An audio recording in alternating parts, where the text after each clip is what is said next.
Bueno, lo que vamos a comenzar es un poco, les voy a contar un poco la trayectoria de Yariel y cómo hacer la metodología de esta ponencia, de estas conferencias paralelas, ¿sí?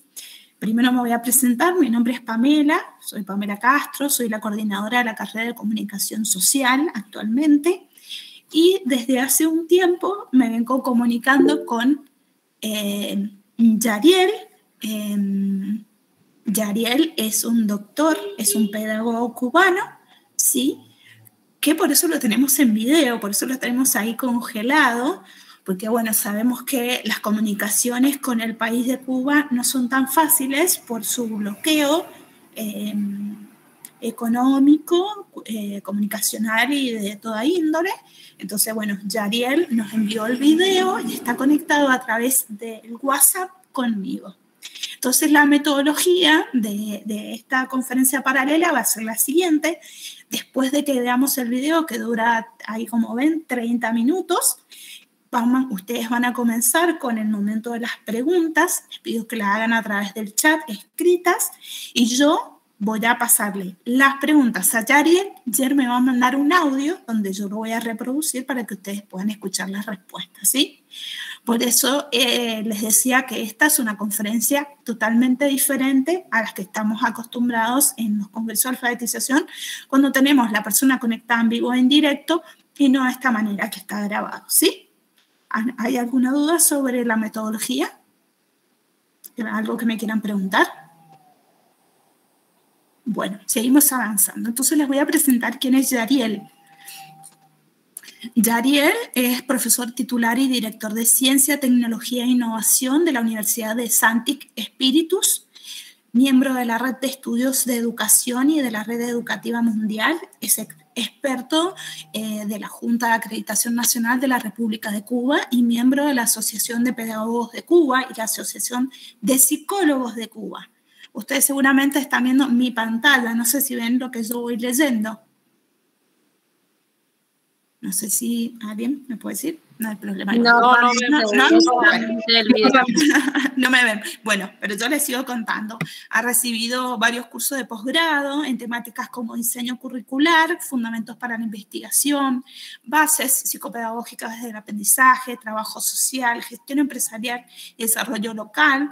Ha impartido conferencias magistrales, talleres, cursos en universidades e instituciones cubanas, de Venezuela, Argentina, México y Brasil. Es profesor de metodología de la investigación en materias de ciencias de la educación y psicopedagogía de la Universidad de Santo Espíritu. Ha impartido por más de 15 años la docencia en pregrado de psicología educativa, trabajo social comunitario y psicología jurídica.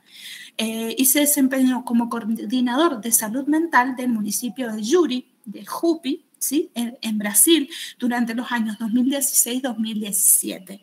¿Sí? Si les digo sus títulos, ¿sí? Él es licenciado en psicología, él es doctor en ciencias pedagógicas y también es máster en ciencias de la educación con mención en didáctica por la Universidad de Santo Espíritu José Martín Pérez en el año 2007. Él es el Yariel. La verdad que ha sido un placer enorme haber podido contactarme con él. Les cuento un poco la historia. Él ya ha venido a Mendoza a impartir cursos en el Departamento de La Paz. Por eso les preguntaba si había alguien de La Paz, porque tienen club de fan por allá. Así que buenas tardes, Dayana. Les cuento, ahí está la presentación de Yariel. La verdad es que tiene un currículum excelente. Y bueno, no sé si les parece que comencemos con la ponencia de él. ¿Sí? Bueno, ¿qué les voy a pedir? Que pongan muy, muy altos sus micrófonos, ¿sí? Traten de usar auriculares, ¿sí? ¡Ay, desde La Rioja! ¡Qué emoción, Angélica! Qué lindo tener una riojana dentro de tanto grupo mendocino. ¿Sí? Así que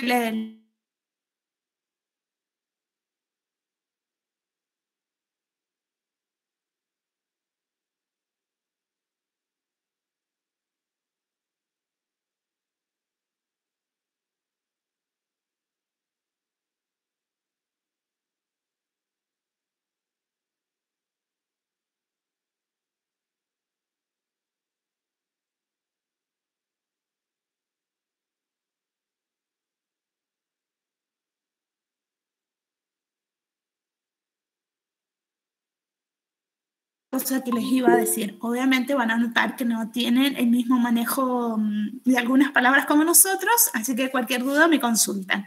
Y le consultamos a él, obviamente, yo le voy a traspasar la duda. Qué linda, tantas provincias, ¿verdad? Y este equipo de transmisión, les voy a presentar también porque son mis compañeras de trabajo, está compuesto de Fabiana Dendani, que es profesora de la práctica número 1, ella está a cargo de la aceptación al MIT, y de la profesora Ana Laura Abdala, que ya está a cargo de la grabación. Así que muchas gracias a las dos y también al profe Fernando Ríos, que nos va a hacer toma de capturas de esta ponencia. Ahora comenzamos.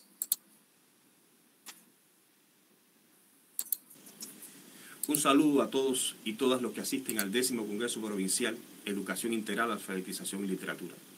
Quisiera agradecer la oportunidad de intercambiar con ustedes a las instituciones de la educación superior número 9024 de la Municipalidad de La Valle, en la figura de la rectora, excelentísima Gabriela Alonso, del regente, excelentísimo Darío Navarra, de la jefa de formación continua, excelentísima María Navarra, y la coordinadora de comunicación social, excelentísima Pamela Castro, con la que hemos mantenido comunicación en los últimos días para hacer realidad este intercambio y esta reflexión que hoy compartiremos con ustedes.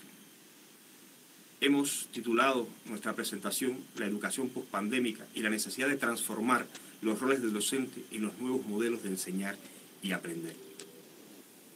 Quisiéramos iniciar nuestra presentación con la idea de deconstruir la matriz mediática que se ha instaurado en los medios de comunicación de que la pandemia es la responsable de todos los males que afectan a la humanidad.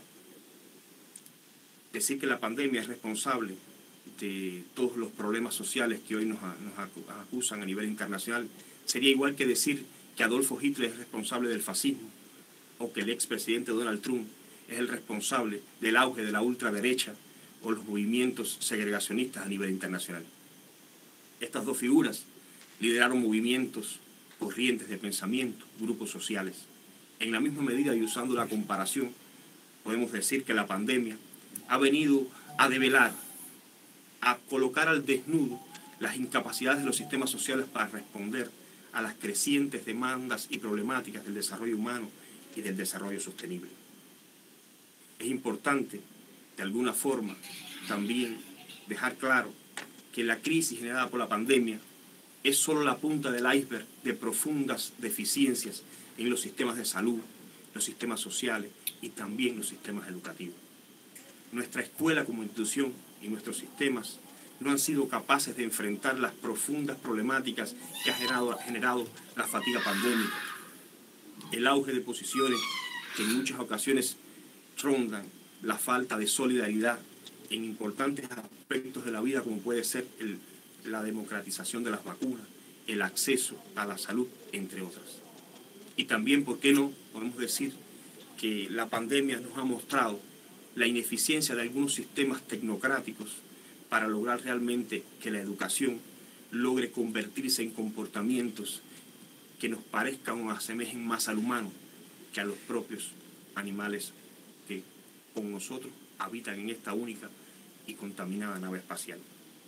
Es importante decir, por tanto, que en este primer momento del intercambio nos gustaría dejar claro que la pandemia no es la responsable de todo lo que nos sucede.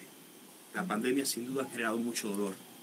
La pandemia nos ha arrancado parte de nosotros, amigos, conocidos, pero también nos está dando una oportunidad de hacer los cambios y las transformaciones necesarias de los sistemas educativos. Las últimas décadas han sido o han mostrado importantes pedagogos, educadores, estudiosos, investigadores que han construido oportunidades y caminos para realmente hacer una revolución en la educación. Es quizás esta la oportunidad en la que todos podemos juntos integrarnos y buscar las mejores vías para hacer las transformaciones pedagógicas, didácticas y metodológicas necesarias para convertir la escuela en esa institución capaz de reproducir los mejores valores sociales y transformarla en lo que realmente nuestra sociedad demanda, especialmente en el contexto de toda la agenda hacia 2030, donde estamos comprometidos en lograr realmente consolidar el desarrollo humano sostenible. Pero esa tarea no es fácil. Sin dudas, es una responsabilidad altísima que tenemos todos los educadores y los docentes. Y es importante decir que los docentes o los que educamos en los diferentes escenarios, hoy estamos llamados realmente a enfrentar estas problemáticas con condiciones adversas. Pero aquí quiero compartir algunas ideas, solo algunas ideas, de algunas premisas que pudieran ser necesarias para hacer realidad ese reto y esa transformación. Vamos a decir quizás algunos elementos de juicio que seguramente ustedes en el marco del evento y en su vida y trabajo diario pueden enriquecer con la lógica de su actuar. Desde mi modesta opinión, la primera premisa y transformación necesaria para lograr realmente esa educación de calidad que transforme, que redignifique o modifique los roles del docente, los nuevos modelos de enseñar y aprender, la primera premisa es que se necesita dignificar la figura del educador. El educador de los diferentes niveles de enseñanza, la persona que educa, el sujeto que tiene la responsabilidad de formar a otros, necesita ser el más capacitado, necesita ser el mejor profesional, necesita que los mejores estudiantes accedan a la formación como docente. Sin embargo, esto necesita o demanda un reconocimiento social, y no solo social, también económico. Hay un documental que a mí me gusta mucho, tiene ya algunos años, y es un documental que Michael Moore hizo sobre la educación de Finlandia, que les recomiendo, lo revisen, pudiera tener algunos elementos de juicio importantes a la luz de los tiempos actuales, y habla sobre todo cómo en Finlandia se trabajó por reconocer la figura del educador. El educador, que a decir de nuestro pedagogo José de la Luz y Caballero, tiene que ser una figura, como él decía, y cito, instruir puede cualquiera, educar solo quien sea un evangelio vivo. Por tanto, ese educador preparado, capacitado, reconocido, necesita empoderarse de las mejores tecnologías. Si vemos, por ejemplo, un automóvil de los años 50 y un automóvil del 2020, vemos las profundas transformaciones que la automovilística ha tenido. Si vamos a la arquitectura, también. Sin embargo, cuando llegamos a nuestras instituciones educativas, a nuestras aulas, los pupitres son muy similares, los podios son similares, los métodos y muchas veces los currículos se mantienen inamovibles, lo cual muestra la lentitud que ha tenido la educación para atemperarse a nuevos tiempos en una sociedad donde la velocidad del conocimiento es tal que si no somos capaces de transformarnos permanentemente, quedaremos obsoletos. Y es por eso que muchas veces los discursos de los docentes parecieran como si quedaran en el pasado y no fuesen capaces de movilizar, de motivar y de transformar.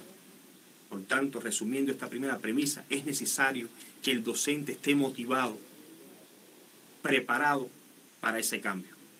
Existe, junto a esta primera premisa, una segunda que tiene mucha relación, y es que el docente solo no puede educar. Necesita trabajar en colectividad, necesita generar comunidades de aprendizaje. Hay una teoría que a mí me gusta mucho, que pareciera como una lengua olvidada, y es la teoría de los colectivos. Y hay uno de sus precursores, que seguramente ustedes conocen, el pedagogo ruso Anton Makarenko. Makarenko fue un pedagogo que recibió la responsabilidad, terminada la Segunda Guerra Mundial, de organizar el proceso educativo de los decenas de miles de huérfanos de la guerra. Es muy conocida el trabajo en la comuna Gorki. Anton Makarenko decía, y cito, allí donde los docentes no se unan formando una colectividad, no puede haber proceso educativo, o no hay proceso educativo posible. Sabias palabras que desde nuestra modesta opinión es necesario que esta educación del momento actual permita a los maestros unirse y encontrar objetivos comunes. Es interesante cuando llegamos a conferencias, trabajamos con educadores y le preguntamos ¿cuál es el objetivo de tu asignatura? Pero continuamos, ¿cuál es el objetivo del año, de la disciplina? ¿Cuál es el modelo del profesional que usted defiende? Con esta pregunta es alarmante la cantidad de docentes que solamente conocen los objetivos de su clase y muchas veces únicamente el objetivo instructivo y no tienen definido un objetivo educativo, un objetivo formativo. Este elemento didáctico es clave si queremos realmente reformular la educación del presente.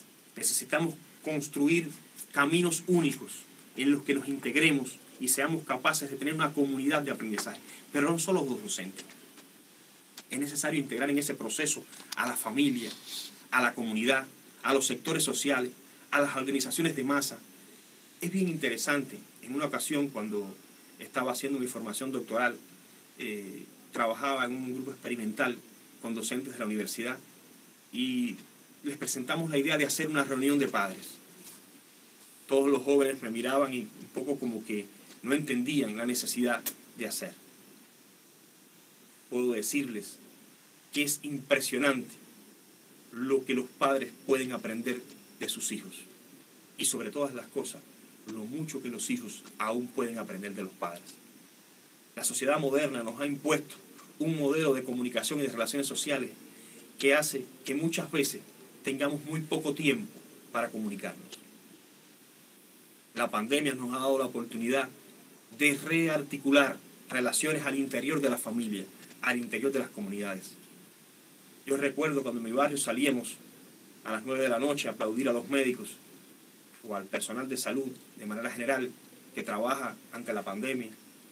Yo miraba a mis vecinos y decía, cuánta oportunidad nos ha dado de mirarnos, de compartir un aplauso y de hacer cosas juntos. Creo que la pandemia nos ha dejado la oportunidad de también en la educación, de entender la necesidad de integrar esos actores en los procesos educativos, de rescatar toda esa savia, todo ese saber de la familia y hacerla coincidir con los objetivos de la institución educativa por excelencia que es la escuela. Otro elemento importante es, o otra premisa que podemos compartir con ustedes, la necesidad de que la escuela rompa los muros de las instituciones educativas. Muchas veces es impresionante cómo existe una institución educativa que se dice defender la Agenda 2030, trabajar por el desarrollo sostenible, y fuera de sus muros, a escasos 50 metros, hay un vertedero, hay un barrio marginal, hay un señor que vende hamburguesa, que en su carrito tiene una falta de ortografía puesta en la tablilla donde expende sus alimentos. Entonces, yo me pregunto, ¿qué institución educativa? ¿Será que las instituciones educativas son búnker donde se atesora el conocimiento? ¿Continúa siendo aquellas bóvedas donde se enclaustran los saberes? Tenemos que transformar nuestras instituciones educativas en soles que irradien transformación, que irradien innovación social, que transformen. Pues entonces los estudiantes de arquitectura sean capaces de salir y reorganizar nuestros sistemas urbanos. Que tengamos estudiantes de comunicación social y de letras que sean capaces de ir y mejorar el discurso, las relaciones, la imagen de nuestras comunidades. Que seamos capaces de mostrar cuán podemos hacer y que entonces la escuela realmente se convierta en el centro cultural más importante de la comunidad. Es necesario que articulemos con los sectores productivos y de servicio y sobre todo que articulemos con los gobiernos. El desarrollo es responsabilidad del gobierno local, es responsabilidad de las instituciones de gobierno y la escuela tiene la responsabilidad de acompañar a los gobiernos, de dejarles claridad en el camino, de darles las mejores vías, de convertirse en aquellos que buscan las mejores opciones para hacer realidad esa agenda de desarrollo que los gobiernos, independientemente de sus posiciones o colores políticos, puedan tener en función del desarrollo de la sociedad.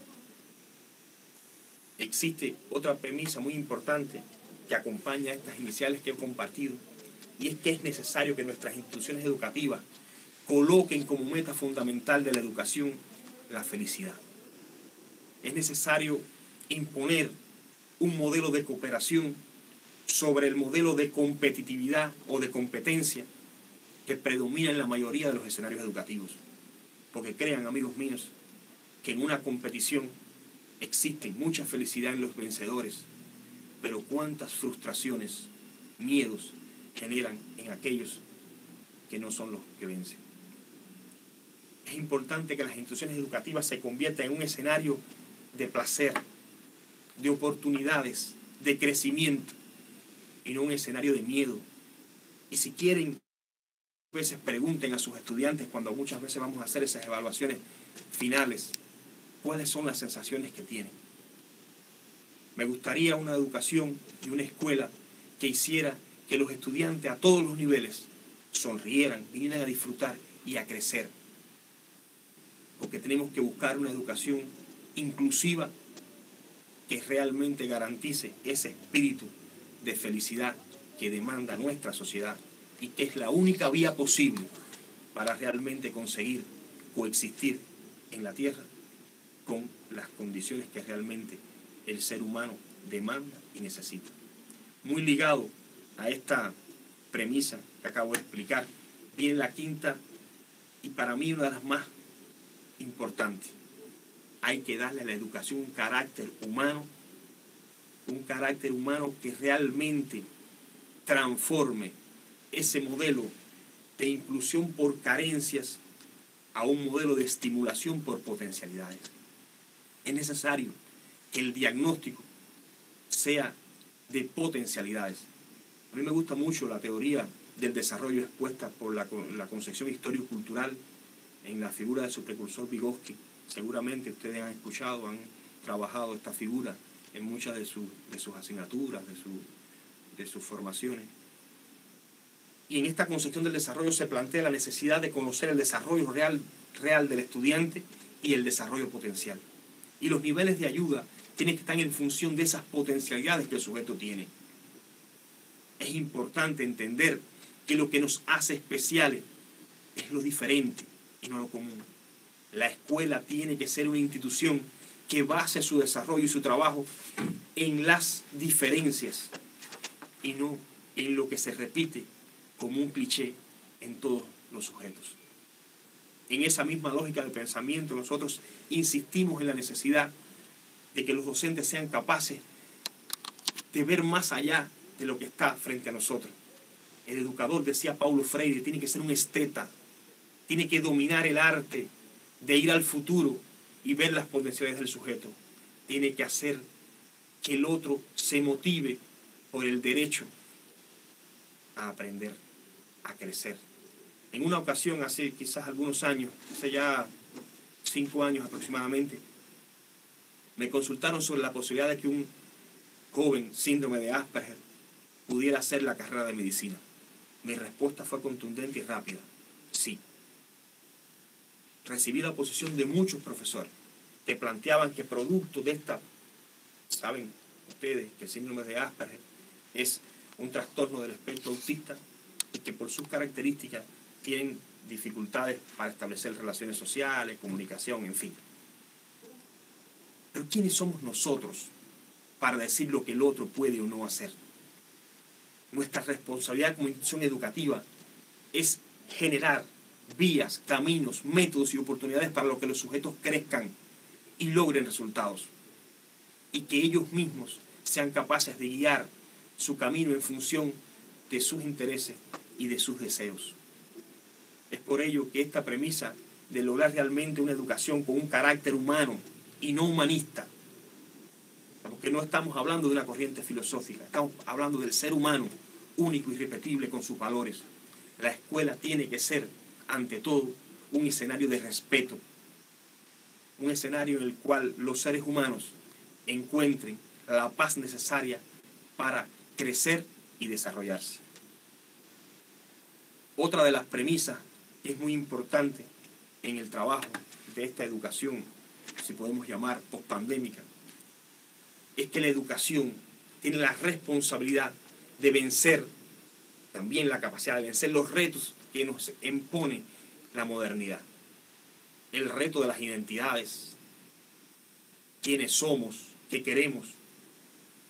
Es interesante, he tenido la oportunidad de compartir algunas conferencias, charlas, en reuniones ecuménicas, y me llama muchísimamente, poderosamente la atención, como por ejemplo un católico desconoce los principios de un musulmán o de un judío.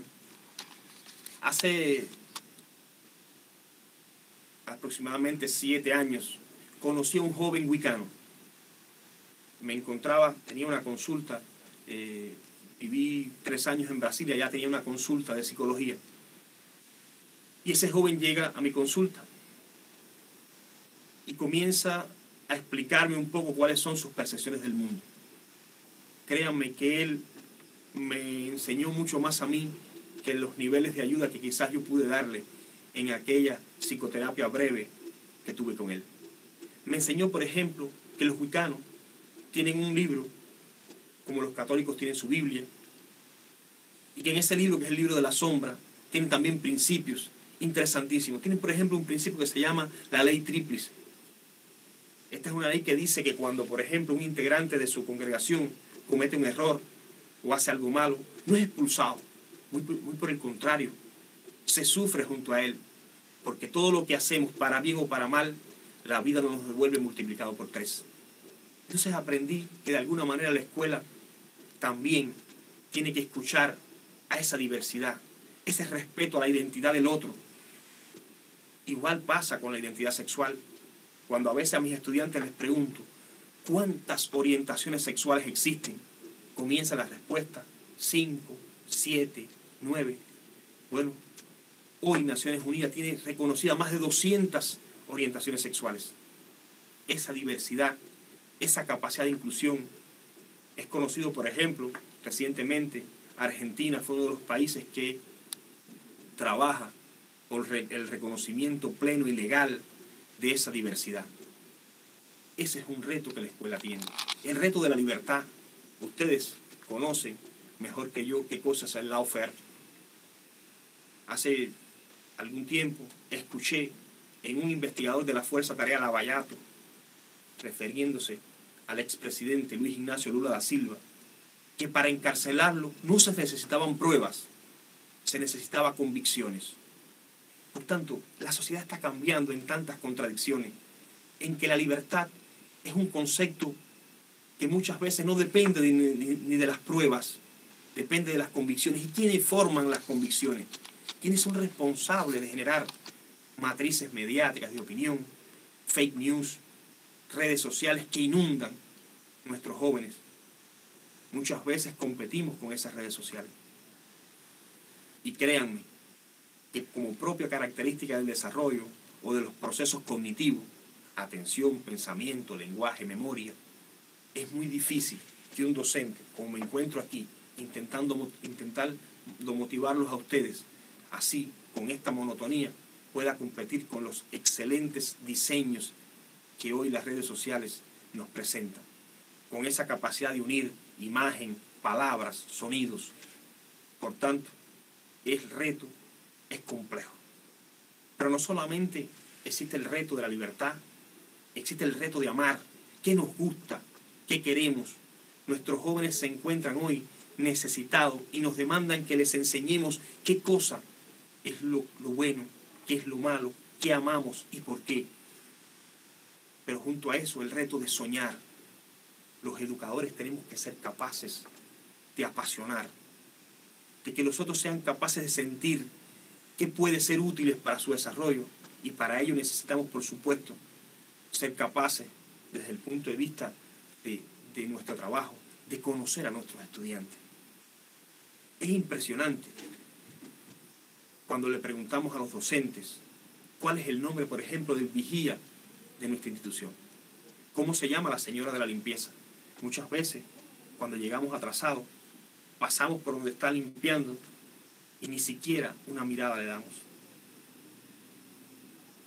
¿Qué educación estamos transmitiendo cuando el reto de amar está en un amor que es universal? El amor por los animales, por las plantas, por la tierra y sobre todo por los seres humanos que coexisten con nosotros en un mismo escenario. Y ese reto de soñarnos en una sociedad mejor, en una oportunidad. Quizás mientras hoy nos encontramos aquí escuchando estas palabras, nos olvidamos que existe un pueblo rohingya que sufre, una etnia de Birmania.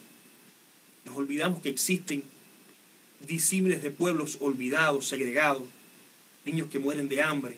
O sea, esos niños, esos sujetos, esos seres humanos pueden y tienen el derecho de soñar. La escuela tiene que transformar todo eso. Tiene el reto de convertir o enfrentar esa competencia que se ha generado entre instituciones. En ese documental que les comentaba de Michael Moore, hay algo que a mí me llamó poderosamente la atención desde la primera vez que lo vi, y que le preguntaban a los maestros de Finlandia, ¿cuál es la mejor institución educativa de Finlandia?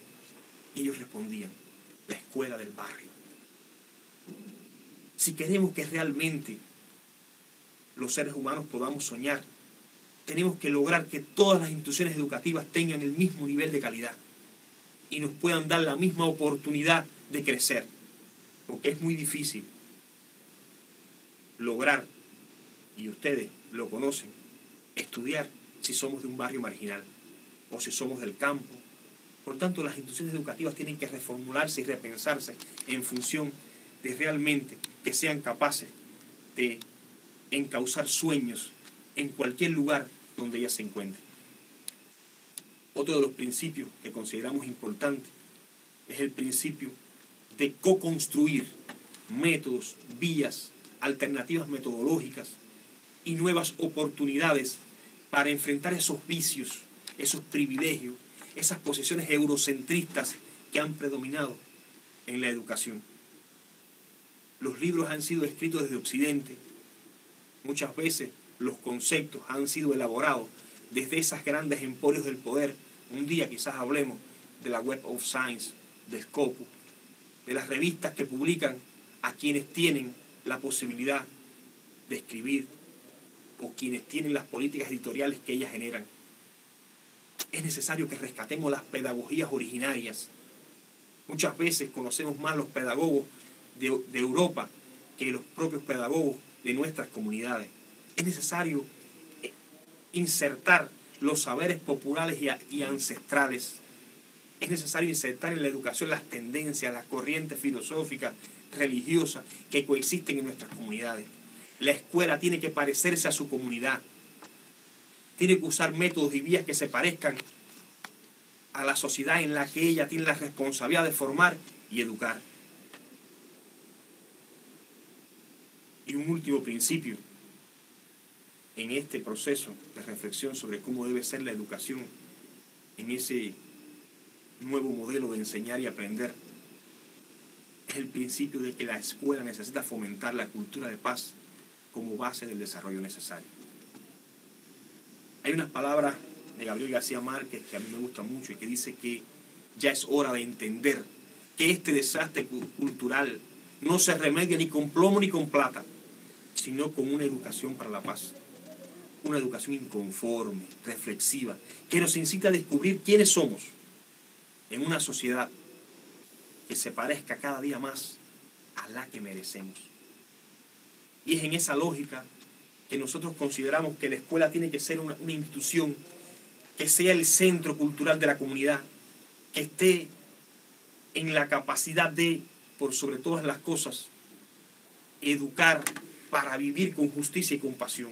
Estos son los principios de la educación por la paz, los 6 pétalos de la flor de la educación por la paz. Hay que educar para vivir con justicia y compasión. Hay que educar para promover los derechos humanos y las responsabilidades. Hay que educar para construir el respeto cultural, la reconciliación y la solidaridad. Tenemos que ser capaces de educar para vivir en armonía con la tierra. Yo recuerdo cuando tuve la oportunidad de visitar Mendoza y veía la maravilla de suelo que Dios le entregó a Argentina. O sea, los argentinos tenemos y tienen la responsabilidad de cuidar la tierra, ese sur que se ha convertido en el granero del mundo, esas maravillosas extensiones de tierra que ustedes poseen y que son importantes para alimentar a toda la humanidad. Hay que educar para cultivar la paz interior. Tenemos que ser capaces, los seres humanos, de experimentar la paz como base de la felicidad. Y hay que educar para desmantelar la cultura de la guerra, de la violencia, del odio. Estos principios de la educación por la paz tienen que predominar en el contexto de desarrollo de la educación actual. Estamos llamados todos a reflexionar, a repensar, a discutir Sé que en la tarde tienen una presentación sobre cómo la escuela va a trabajar en función de la educación pospandémica. Seguramente allí podrán discutir, debatir sobre esta temática y tendrán una oportunidad, pero desde acá le hacemos un llamado. Le hacemos un llamado a realmente salir a que nuestras instituciones educativas, que nuestro trabajo, donde quiera que estemos, en cualquier nivel de enseñanza, e incluso en nuestros sectores productivos o de servicio, transformemos nuestro trabajo en un trabajo de amor, de respeto y de cultura. Quisiera terminar mi presentación con unas palabras de quien para nosotros es no solamente el héroe de Cuba, José Martí, sino también un héroe universal. Y cito: en nuestros países ha de hacerse una revolución radical en la educación.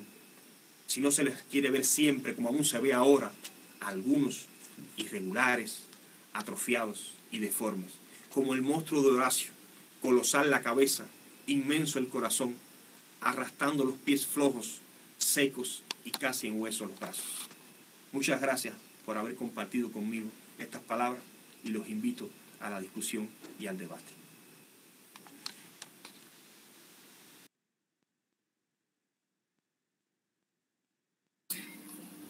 Bueno, acabo de terminar el video de Yariel. No sé si me quieren comentar algo, que pasemos a las preguntas que yo ya, como les comenté al principio, les pido que prendamos las cámaras, que eso es importante para que nos conozcamos, que es uno de los principios que nos acaba de invitar Yariel, ¿no? A lo humano. Y me gustaría mucho que más allá de las redes sociales, de estas redes de comunicación, nos podamos conectar. No sé si tienen alguna pregunta o nos hemos quedado todos en silencio tratando de procesar la información y esta reflexión que nos acaba de llegar. Yo no lo quise ver totalmente, yo lo tengo de hace algunas semanas, pero bueno, siempre es bueno que nos interpele y la verdad que me siento bastante interpelada. No sé si alguien quiere comentar algo. Pamela, en el chat tenés una pregunta. Ok, les agradezco. No sé quién me habló, pero eso es una voz conocida. Yo, Pame, solamente preguntarte si después podemos compartir el video, porque ha estado muy bueno. Sí, no hay problema. Yariel es extremadamente generoso. Les explico un poco la situación. Bueno, Silvana, no hay problema. Les explico un poco la situación. Su video fue bastante precario debido a que la universidad donde él trabaja se ha convertido en un polo de salud. Entonces, él no tenía acceso al estudio de televisión, ¿sí? En Cuba, en estos momentos, ellos están viviendo el rebrote del Delta, de la pandemia de esa variante Delta. Entonces, bueno, ha hecho lo que ha podido con lo que ha tenido, ¿sí? Seamos reales. Pero la verdad que voy a empezar a mandarles un poco las preguntas a Yariel, que él ya está conectado, y mientras ustedes van escribiendo en el chat, empiezo. No sé quién. Primera pregunta. Hola, buenas tardes, Yariel. ¿Qué nos quiere decir con darle un carácter humano a la educación? Hola, Silvana, ahí voy a compartir tu texto con Yariel. ¿Sí? Seguramente nos va a ir respondiendo. Vamos a tener de paciencia. Sí, después me dicen, bueno, excelente, hermosas palabras, gracias. Perdón si no prendo la cámara, no hay problema. Totalmente de acuerdo, nos dice Roxana Castillo, con las premisas, hasta qué punto se vuelve una utopía estas sociedades. Por supuesto que le vamos a pasar esta pregunta. Ahora yo voy a ir copiando las preguntas y se las voy a ir mandando a Yariel. Después tenemos alguna más. No, hasta ahora nada más. No sé si hay tanto silencio, me asusta un poco este silencio. No sé si es porque se han quedado procesando información. No sé si porque hay Fabiana. Fabiana, gracias. Pregunta, ¿qué se puede decir en relación al objetivo 2030 en la educación de calidad y el fin de la pobreza? Gracias, Fabi. Vamos a ir. A ella Yarian me está respondiendo, así que les pido un poco de paciencia porque ¿qué tengo que hacer? Esto es muy precario, esta es la tecnología precaria. Voy a poner mi micrófono y en altavoz las respuestas de Yariel en audio, ¿sí? Así que me van haciendo preguntas. Me siguen, pueden seguir escribiendo preguntas. Me dice que todavía ese audio no. Está grabando uno nuevo, así que esperen. Van a tener que tener paciencia. Es verdad, en Cuba les invito muchísimo a leer la obra de José Martí. Es una obra excelentísima de educación y pareciera que lo hubiese escrito en estos tiempos cuando es una obra totalmente del 1800. Así que como educadores y futuros comunicadores, que acá hay muchas futuras comunicadoras, las invito a que lo lean. Después Alicia nos dice la Escuela debe fomentar la paz, ¿qué aporte nos puede agregar además de los entregados?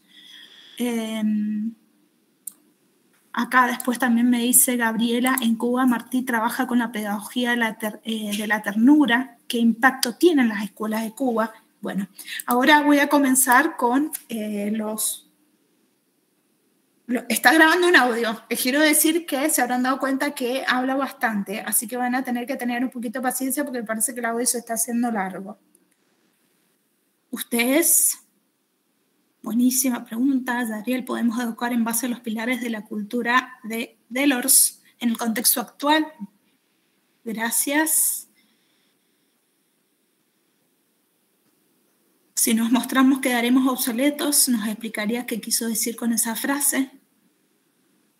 Bueno, gracias. Bueno, acá viene la respuesta. ¿Están preparados con sus dispositivos para escuchar? La respuesta a la primera pregunta, que es, ¿qué quiere decir con el carácter humano de la educación? ¿Sí?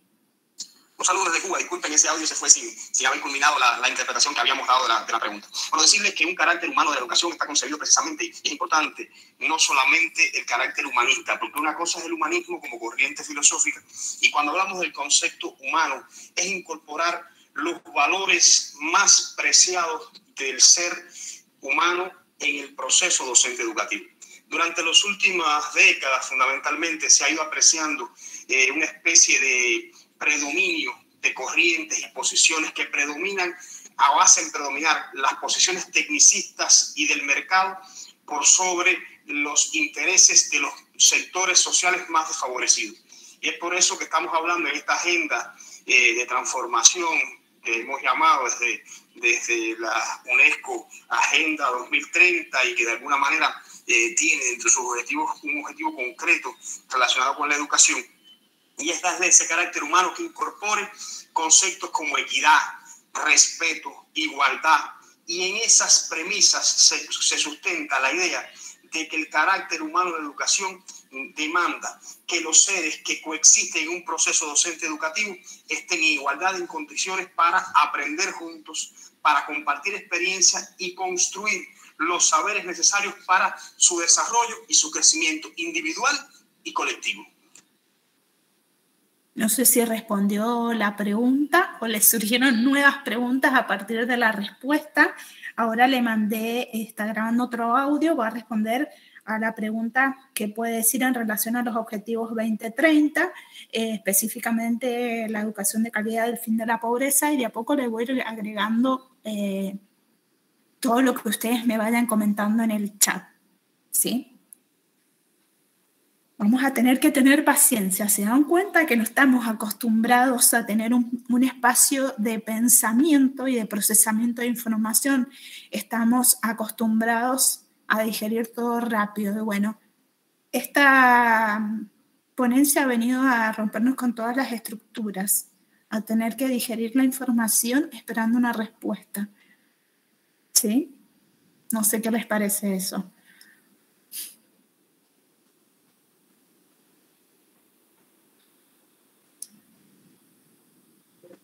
pensaba en los tiempos que nos decías Clear y que a veces ahora el WhatsApp uno tiene que poner por 2 porque quiere escuchar rápido, porque hay que funcionar rápido. Y en esta conferencia de este momento tenemos que respetar los tiempos porque la tecnología nos supera, pero a la vez nos sigue enseñando. Exactamente, yo digo, nos sigue enseñando y nos da tiempo a pensar, ¿no? Porque nos está dando a pensar, nos está dando a procesar lo que acabamos de escuchar y las respuestas que nos van llegando. Acá tengo la respuesta a una pregunta. Esta es bastante larga, así que van a tener que tener paciencia, ¿eh? Excelente pregunta esa de la relación entre los objetivos de la Agenda 2030. Muchas gracias por, de alguna forma, traer al debate la relación entre estos objetivos, porque muchas veces en esta dinámica de trabajo de los diferentes sectores del desarrollo sociales, muchas veces vemos los objetivos de desarrollo de la agenda desligados. Y por ahí anda la educación con su objetivo, la salud con el otro, la sociedad con otros en materia de, por ejemplo, como puede ser el cambio climático, la protección del medio ambiente. Y todos tienen un factor común, y que es el ser humano en su proceso de desarrollo sostenible. Y en esa lógica, la relación entre la pobreza y la educación, miren, de alguna manera, el principal problema del mundo hoy, por sobre todas las cosas, es el problema educativo. Porque la pobreza es un concepto que tiene que ser reformulado. Porque normalmente, hasta hace algunos años, el concepto de pobreza está muy ligado al concepto económico. Y muchas veces las tasas, los indicadores de medición se establecen incluso en dólares. Y eso es algo que a veces a mí y a algunos colegas con los que hemos compartido experiencia nos llama poderosamente la atención, cómo a veces los PIB, los indicadores de desarrollo, se evalúan cuantitativamente. Y olvidamos importantes variables cualitativas como pueden ser la educación, la salud y por sobre todas las cosas un concepto importante que tiene que ser retomado, repensado y establecido indicadores para ser evaluado y educado, y es el concepto de felicidad. Necesitamos seres humanos felices. Y en esa lógica de pensamiento es que consideramos que la educación postpandémica tiene que enfocar la atención. Necesitamos que nuestras escuelas reproduzcan modelos de desarrollo de felicidad, que los seres humanos aprendan a coexistir, pero por sobre todas las cosas con indicadores de satisfacción, motivación, que garanticen el bienestar necesario para una vida feliz. Y es en ese sentido que nosotros consideramos que el concepto de pobreza primero tiene que ser repensado en sus indicadores y segundo está ligado a conceptos como la educación, como el acceso, como la salud, cuando hablo de acceso a todos los servicios básicos, pero por sobre todas las cosas al servicio más importante, que es el servicio de tener en la comunidad, en el barrio, en nuestra situación social de desarrollo, las condiciones mínimas necesarias para alcanzar un bienestar que garantice la felicidad. Bueno, no sé si respondió Fabi a tu pregunta sobre los objetivos de la pobreza. Sí, le respondió. La cuestión es cómo reformulamos el concepto de pobreza, pero más que el concepto, sino cómo empezamos a visibilizar a las personas pobres para que puedan estar insertas en la educación con calidad.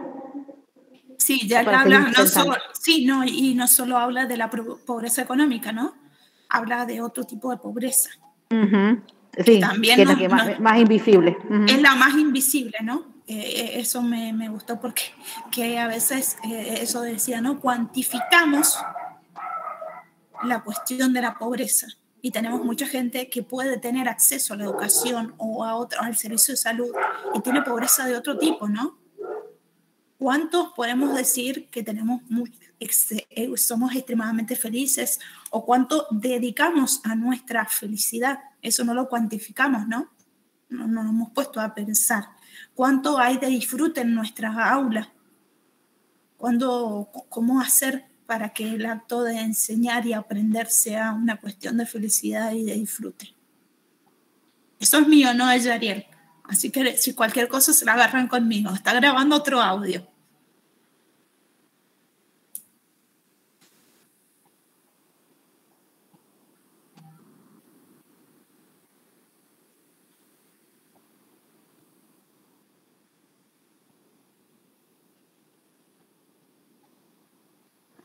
Ahí, Pame, Darío está diciendo que hay 15 minutos con la próxima conferencia principal y que se puede ir viendo con las asistentes y los asistentes, pero estamos bien, creo, dentro de todo, en los tiempos. Bueno, acá tenemos una respuesta de 4 minutos, sí. Que nos esperen, porque tenemos a alguien de Cuba que tenemos la oportunidad hoy de disfrutar. Así que le vamos a decir que nos tengan paciencia, porque esta es una conferencia diferente y la verdad es que yo la estoy pasando bien. No sé si el resto está muy en silencio, pero la está pasando mal. Pero ahí pongo su audio. Una conferencia muy emotiva. Totalmente, es muy emotiva, porque él transmite mucha emotividad, mucho entusiasmo, así que mucho amor a la vocación. Exactamente, Iván, exactamente. Ahí lo vamos a escuchar de vuelta. Gracias por recordar a José Martí. José Martí es un héroe que no solamente trabajó muy ligado a la pedagogía, a la educación, sino también trabajó muchos otros aspectos de la vida, el desarrollo humano, social. También trabajó aspectos relacionados con el desarrollo de la sociología, la filosofía, en fin. Pero concretamente, cuando hablamos de la pedagogía de la ternura o de alguna forma también una educación centrada en el desarrollo pleno de la capacidad del sujeto para su crecimiento, Martí de alguna forma trabajaba con el principio de que todo niño nace con un derecho a la felicidad. Y en ese sentido, acá en Cuba y también en otros escenarios se ha venido logrando y alcanzando con mucho esfuerzo y sobre todo con mucha integración de docentes, la idea de que lo más importante es el desarrollo individual. Y en esa lógica la pedagogía basada en el respeto a la identidad, a la individualidad, pues se ha ido consolidando en una metodología, en modelos, en técnicas, en métodos que lo estimulan y lo promueven. Desde Cuba tenemos una experiencia modesta que podemos compartir, pero seguramente allí también en Argentina habrá otras experiencias que ustedes puedan compartir y socializar entre ustedes. Y creo que hay un concepto de Martí que me gusta mucho y que él le llamaba el positivismo. ¿Qué cosa es el positivismo y que no es el positivismo de las corrientes de la filosofía? Estamos hablando de buscar lo positivo, de socializar las mejores experiencias. Y los eventos de educadores son importantísimos, porque tienen que ser eventos donde llevemos las mejores experiencias, las mejores, vamos a decir, construcciones colectivas que se han generado y socializarlas, compartirlas. Porque realmente decir que existe un modelo de educación, de que existe una especie de educación enlatada que sirve para todos por igual, eso es un error. Eso nos ha llevado los problemas que tenemos hoy nos ha llevado precisamente en la importación de modelos, copiar modelos, el eurocentrismo. No podemos pensar que lo que ha funcionado en Cuba va a funcionar en Argentina. Yo creo que ese no es el camino, no es la vía. Y es lo que incluso Martí decía. En su concepto del positivismo, él decía que hay que buscar lo positivo de cada escenario. Lo decíamos también en la presentación. La mejor escuela es la escuela del barrio. La mejor universidad es la universidad de nuestra ciudad. Hay que perfeccionarla, hay que aprender, hay que enriquecer, hay que debatir. Yo creo que tenemos que tener no uno, muchos congresos, mucha socialización de experiencias, mucho trabajo colectivo. Yo creo mucho en el colectivo de profesores. Los profesores tenemos que unirnos, tenemos que intercambiar, aprender unos de otros, escucharnos. Yo disfruto mucho cuando en nuestras escuelas hacemos clases abiertas, clases demostrativas, el mejor docente más preparado. Les pido perdón por mi perra. O el que tiene mejor experiencia en un área determinada, da su clase e invita a los otros docentes para que la vean, para que al final discutamos en una sesión de trabajo metodológico cómo fue, qué hicimos bien, qué se pudo hacer mejor. Yo creo mucho en el trabajo metodológico y en esa lógica la pedagogía de la ternura también se establece ternura entre los docentes. E introduzco esto al debate porque creo que es fundamental. A veces nos centramos mucho en la pedagogía unidireccional, o sea, del docente hacia el estudiante o el estudiante hacia el docente. A veces entre los docentes también existen oportunidades o entre los estudiantes la creación de proyectos grupales, del grupo como escenario, del colectivo como escenario de desarrollo. Eso es clave y eso, bueno, pues de alguna forma es una experiencia que consideramos muy valiosa compartir y aprender y llevar y materializar en nuestros escenarios educativos. Ahora viene otra respuesta a la pregunta,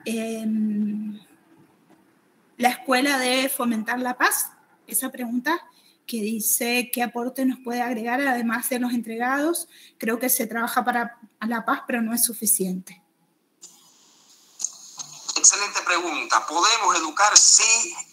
No, perdón. Sí, está bien. En base a los principios establecidos en las diferentes reuniones, no solamente la que han emanado de los conceptos de gestión y desarrollo y organización a partir de las Naciones Unidas, todo su sistema, el trabajo que ha desarrollado la UNESCO, las conferencias de Yontién, en fin.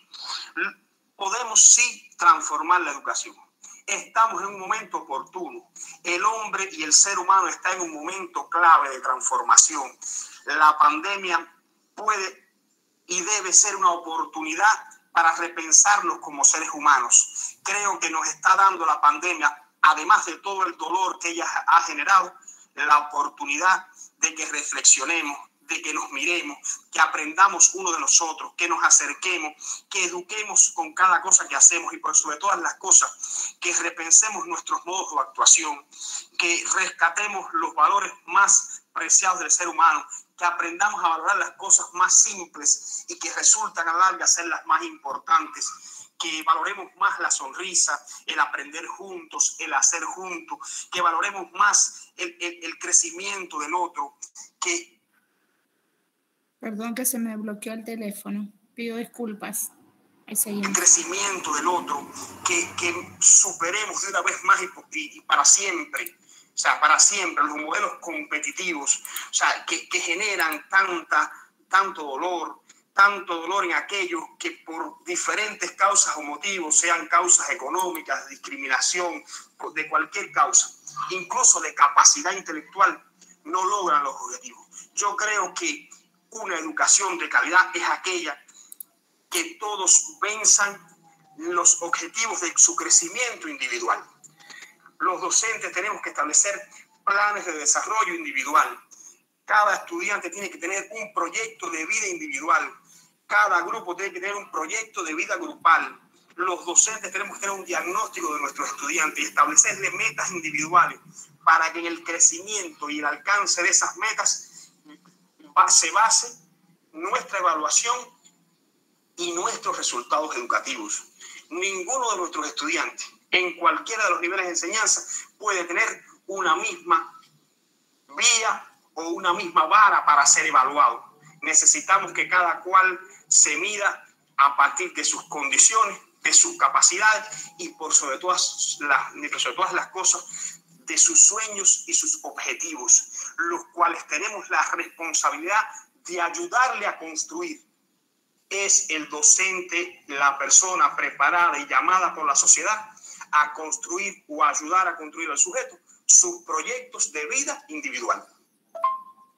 La mejor herramienta, ahí hay una pregunta bien interesante, en que la escuela y el docente se puede sustentar para modificar los paradigmas, es acudir a la necesidad de la sociedad. Yo creo que hoy tenemos que leer a nuestras comunidades, a nuestros barrios, a nuestros colectivos, a nuestra sociedad, y lo que ella demanda es lo que la escuela tiene la responsabilidad de hacer. Yo creo que es hora ya de que la escuela se parezca al barrio, que la escuela se parezca a la sociedad que quiere reproducir. Más allá de cualquier compromiso político, corriente política, la meta tiene que ser en lograr una sociedad moderna, sostenible, equitativa y como les decía hace un rato, una sociedad de seres humanos felices. Sobre la posibilidad de que los estudiantes participen en los procesos de evaluación y que la evaluación se haga en función de las capacidades, yo creo que eso es una necesidad urgente de nuestros sistemas pedagógicos, de nuestros modelos de enseñanza y aprendizaje. Es necesario sistemas educativos participativos, es necesario estudiantes actuantes, es necesario que realmente seamos en una comunidad de aprendizaje. Y yo creo que por ahí anda la oportunidad de que realmente se logre revolucionar todo este proceso educativo, que no quiere decir que lo que se venía haciendo hasta ahora está totalmente mal. O sea, a veces también asumimos posiciones críticas a ultranza. No es eso. no es decir que lo que se ha hecho hasta ahora está mal y que lo que hay que hacer es esto y esto, porque sería más de lo mismo. Lo que queremos hacer es construir buenas experiencias, sentarnos a debatir y construir modelos juntos. A veces encuentro pedagogos que defienden una corriente y otros pedagogos que buscan otra, y que si este método es mejor y el otro y el otro. En fin, no existe una vía educativa única. La diversidad es necesaria. La diversidad es necesaria en la vida, la diversidad es necesaria en la educación, en la pedagogía. Lo importante es buscar lo que nos une como modelos, y en esa diversidad colectiva encontrar la oportunidad para que todos tengamos nuestro espacio y nos realicemos, que sería el fin último del proceso educativo, no solamente en la escuela, sino en la familia, en la comunidad, en cualquiera de los agentes de socialización que el sujeto se desarrolle. Está grabando otro audio con las últimas 2 preguntas que aparecen, que tenemos ahí, que es qué quiere decir cuando habla de competencia y qué cualidades debería tener un docente para los nuevos desafíos de la educación. Y por supuesto también le voy a mandar este mensajito de Fernando, y luego le voy a mandar todo el chat por si les quieren mandar algún mensaje en especial más allá de una pregunta sobre su reflexión, porque bueno, es la única manera que yo tengo de que él conozca todo lo que ha sucedido, bueno, en esta oportunidad. Ustedes, nos encantaría poder traerlos. Ojalá que el año que viene lo podamos hacer y las fronteras estén abiertas. Él ya ha venido a Mendoza a un congreso educativo de La Paz, así que esperamos que, bueno, también sus evaluaciones ayuden. No les quiero meter presión, mentira. Recuerden que tienen que llenar después el cuestionario para que les den el certificado. Está la posibilidad que en algún momento Yariel pueda venir a nuestro congreso de alfabetización, y bueno, él es un pedagogo muy reconocido en Cuba y también en otros países. Así que bueno, ahí les voy a poner a escuchar la respuesta. No, todavía no. Estaba por... hay gente que me dice que le voy a pedir, tengo el mail de Yariel, si quieren se los comparto, me dan un minutito, le pueden escribir, es muy, muy, muy generoso.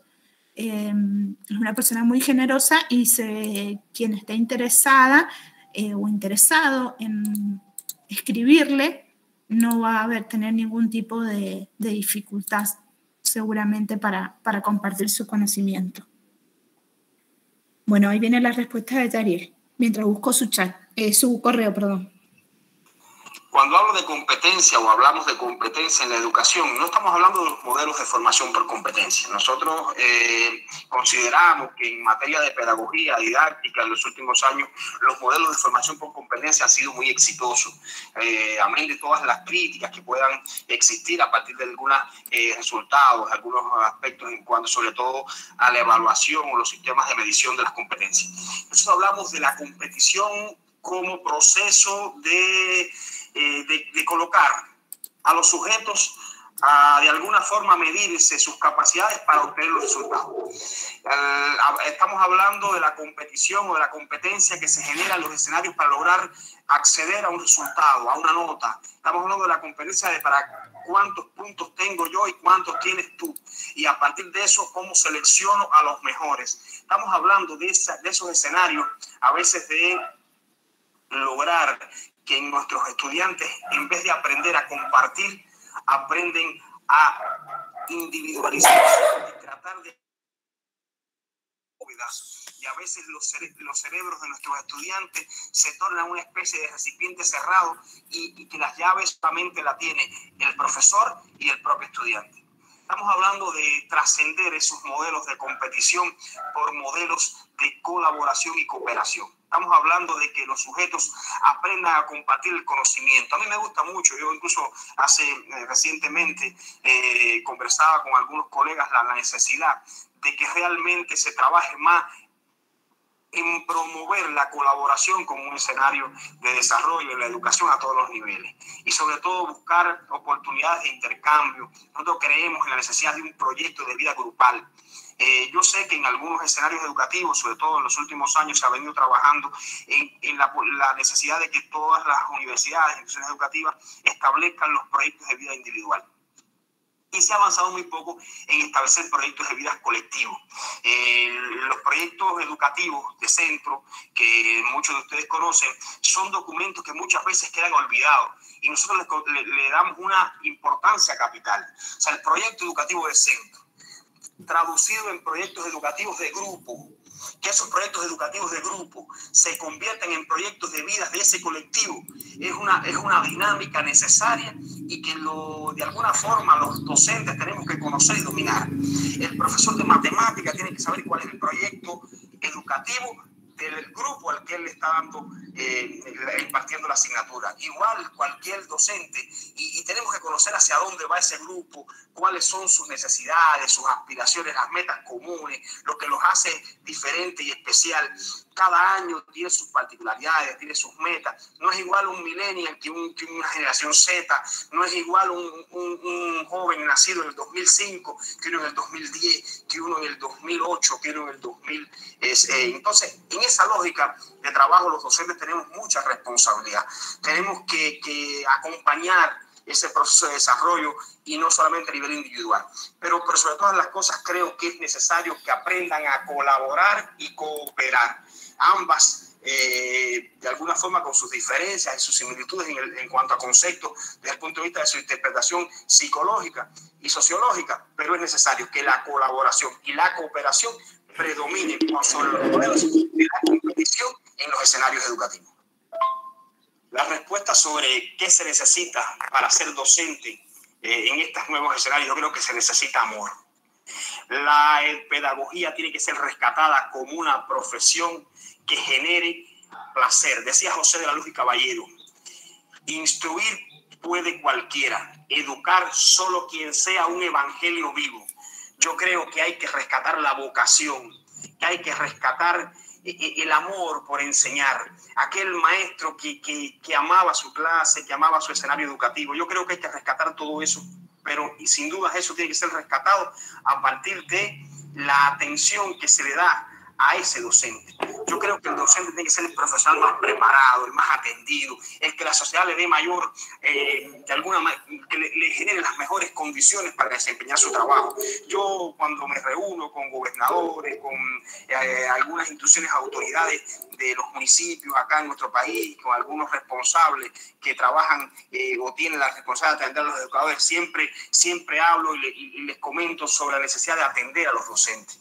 El docente a todos los niveles necesita ser reconocido, ser atendido, para que pueda experimentar el placer de educar, el placer de enseñar. Solo así ganaremos la batalla en esta oportunidad post-pandémica de transformar las relaciones educativas. Sale al debate ahora un tema sobre el capitalismo y la disquisición entre los sistemas, las formaciones económico-sociales.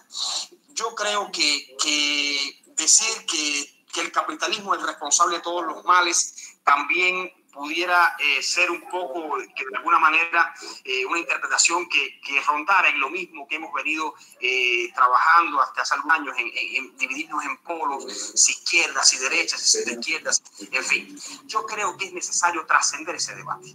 El capitalismo sí es un sistema social que ha traído mucho de salvaje a las relaciones porque predomina en él lo económico, lo cuantitativo.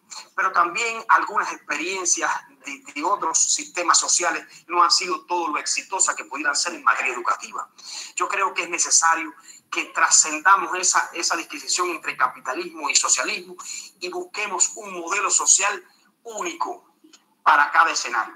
Yo creo que dentro de cualquier sistema económico-social se puede ser feliz siempre y cuando se predomine la sociedad, se predomina el sujeto. Claro, eso deconstruye algunos pilares capitalistas, pero es necesario que vayamos sobre ellos. Es necesario que reformulemos el sistema, es necesario que reformulemos las relaciones que se establecen entre los seres humanos y el dinero, porque realmente y cuando hablo de dinero hablo de lo material.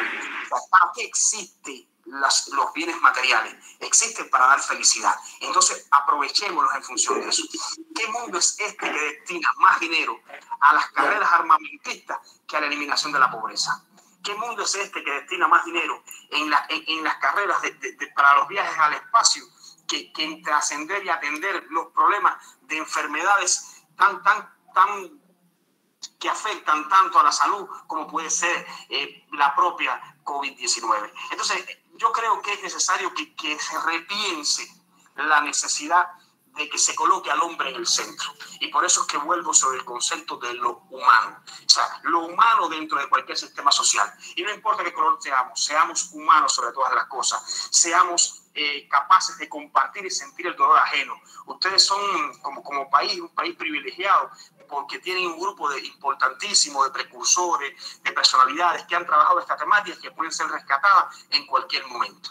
Los movimientos peronistas, los movimientos de Ernesto Che Guevara son ejemplos que han trabajado estas temáticas del amor, del trabajo en función de la sociedad, pero también hay otras corrientes, otros autores, otras posiciones teóricas, filosóficas que pueden ser y tienen la oportunidad ahora de generar espacios de discusión y debate para crear un escenario educativo que por sobre todas las cosas tenga ese amor y esa oportunidad de intercambiar, de conocerse y de crecer.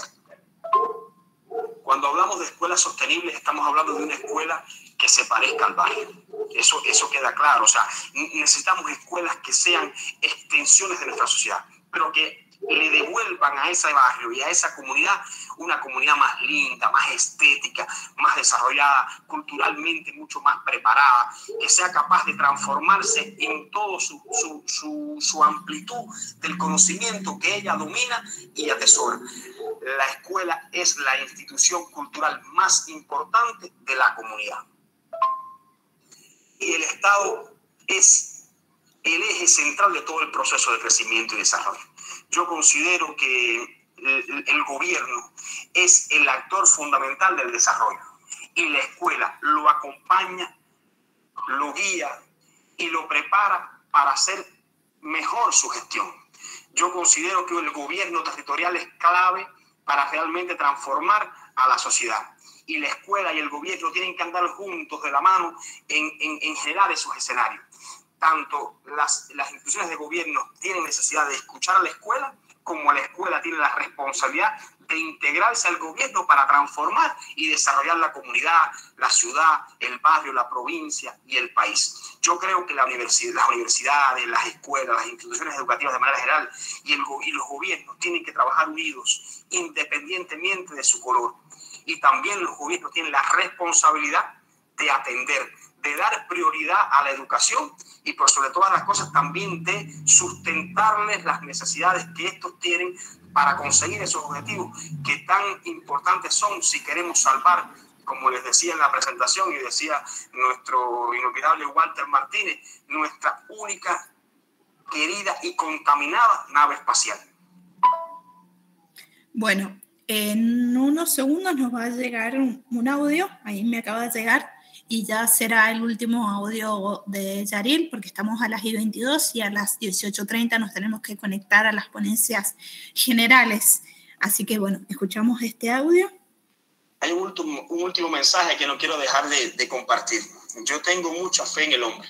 Soy un defensor a ultranzas de que el ser humano va no solamente a salvarse, sino va a construir un planeta Tierra mucho mejor, va a lograr una sociedad mucho más justa, mucho más equitativa. Y en esa fe en el hombre, considero que el docente tiene una altísima responsabilidad. Los educadores de cualquier nivel de enseñanza, incluso aquellos que, aunque no tienen la responsabilidad de haberse formado como educadores, tienen de alguna forma también la responsabilidad de educar a otros, son un actor clave en ese objetivo. Unámonos, debatamos, aprendamos, seamos insaciables en la búsqueda del conocimiento. No nos olvidemos de que nadie sabe más que el otro, que nadie es iluminado. Todos tenemos la oportunidad y la responsabilidad de hablar, de participar. Salgan de este evento no solamente con fe, con alegría, salgan con responsabilidad.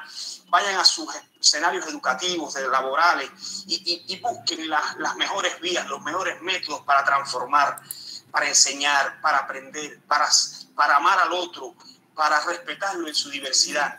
Y así estaremos ganando la batalla a la COVID-19, pero también a todos los males que afectan a nuestro planeta. Cuando salimos de la casa temprano y cuidamos al cachorro del vecino, al perro del vecino, cuando salimos y saludamos a ese que está ahí en la calle, cuando ayudamos a alguien que lo necesita, cuando somos capaces de compartir lo que tenemos y no dar lo que nos sobra, cuando en nuestro trabajo somos un ejemplo de modestia, de alegría, de respeto, todo eso se transforma en una sociedad mejor. Por tanto, los que educamos tenemos hoy el reto de hacerlo. Si lo logramos, si lo hacemos, sin duda nuestro planeta, nuestra sociedad va a alcanzar los objetivos de la Agenda 2030 y va a trascender a una sociedad mucho mejor y que nos merecemos todos los que aquí coexistimos y habitamos y que demandamos, porque recuerden, todo ser humano tiene siempre la oportunidad y el deseo de ser feliz. Bueno, me parece que ha sido bastante claro con sus respuestas y creo que nos ha integrado una nueva palabra que hace mucho tiempo habíamos dejado de pensarla, que es la felicidad. La felicidad en el acto educativo y en la vida diaria. No sé, ahora nos tenemos que conectar a las ponencias principales. Les agradezco enormemente la escucha atenta, la oportunidad de darle a Yariel, que estaba a muchísimos kilómetros de distancia, ser escuchado. Y no sé si tienen algo que me quieran decir, comentar, o si no, ya nos vamos directamente al canal de YouTube de Elías. Si no, también lo pueden dejar por escrito en el Meet y yo se lo voy a pasar. Así que, bueno,